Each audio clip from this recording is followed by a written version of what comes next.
ধর্ষকের মৃত্যুর আগে ধর্ষিতাকে মৃত্যুবরণ করতে হয়, এটা হচ্ছে আমাদের সোনার বাংলাদেশ। একজন ধর্ষকের জীবনের মূল্যকে এত বেশি যে তাকে ফাঁসির মঞ্চে দাঁড় করা যাবে না। আমরা বাংলাদেশে কয়জন ধর্ষকের নাম জানি যাকে কঠোর থেকে কঠোরতম শাস্তি দেওয়া হয়েছে, যাকে ফাঁসির মঞ্চে দাঁড় করা হয়েছে? আমরা কি আদৌ কেউ জানি? জানি না। অথচ আমরা কতগুলো যারা ধর্ষিত হয়েছে তাদের নাম জানি, অনেক বড়। এই লিস্ট আসলে অনেক বড়, বলে শেষ করা যাবে না। কুমিল্লার তনু, মাগুরার আসিয়া, 2 দিন আগেও কিশোরগঞ্জে 8ম শ্রেণীর একটি ছাত্রীকে বাসা থেকে তুলে নিয়ে ধর্ষণ করা হচ্ছে। বাবার হাতে মেয়ে ধর্ষিত হচ্ছে, ভাইয়ের হাতে বোন ধর্ষিত হচ্ছে। আমরা আসলে নিরাপদটা কোথায়? আমার মনে হচ্ছে আমরা যেন আইয়ামে জাহিলিয়া যুগে চলে গিয়েছি।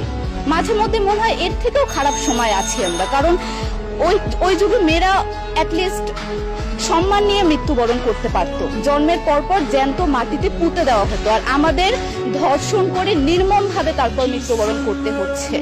যদি সরকার আমাদের ওই নিরাপত্তা নাই দিতে পারে, তাহলে সরকারের কাছে আমাদের অনুরোধ, আমাদের জ্যান্ত মাটিতে পুঁতে দেখ। আমরা বেঁচে থাকতে চাই না, আমরা সম্মান নিয়ে মৃত্যুবরণ করতে চাই। আমরা এই দেশে থাকতে চাই না যে এই দেশে আমাদের কোনো নিরাপত্তা নেই, যে এই দেশে রাস্তা দিয়ে হাঁটলে আমাদের মধ্যে একটা আতঙ্ক কাজ করে, কখন কি না কি হয়ে যায়। আইন উপদেষ্টা বললেন যে ধর্ষকের নাকি ফাঁসি দেওয়া সম্ভব হবে না, তাহলে নাকি নিরীহ মানুষকেও মাঝে মধ্যে ফাঁসির ব্যবস্থা করা, মিথ্যা মামলায় ফাঁসি দিয়ে ফাঁসির ব্যবস্থা করা হতে পারে। আইন উপদেষ্টার কাছে আমার প্রশ্ন, আল্লাহ না করুক আজকে যদি আপনার কাছের কেউ, আপনার বোন অথবা আপনার স্ত্রী অথবা আপনার মেয়ের সাথে যদি এরকম কোনো কিছু হতো, আপনি কি আসলে এটা বলতে পারতেন যে না, ধর্ষককে ফাঁসি দেওয়া যাবে না? কোনোদিনও পারতেন না। আপনি সবার আগে তার ফাঁসির ব্যবস্থা করতেন, সম্ভব হলে নিজের হাতে মেরে ফেলতেন। তাহলে আমাদের বেলায় কেন এত বৈষম্য? আমরা কি দোষ করেছি? আমরা কি নারী না?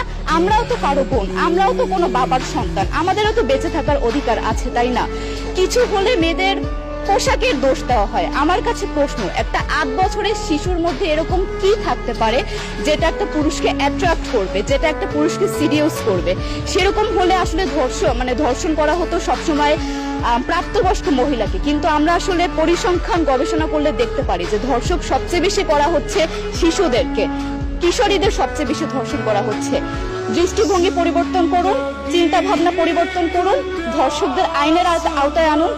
যদি আইন উপদেষ্টা অথবা প্রশাসন যদি ধর্ষকদের শাস্তির ব্যবস্থা না করতে পারে, আমাদের হাতে তুলে দেন, আমরা নিজেদের হাতে শাস্তি দিয়ে দিতে পারবো। এই সাহস আমাদের মধ্যে আছে।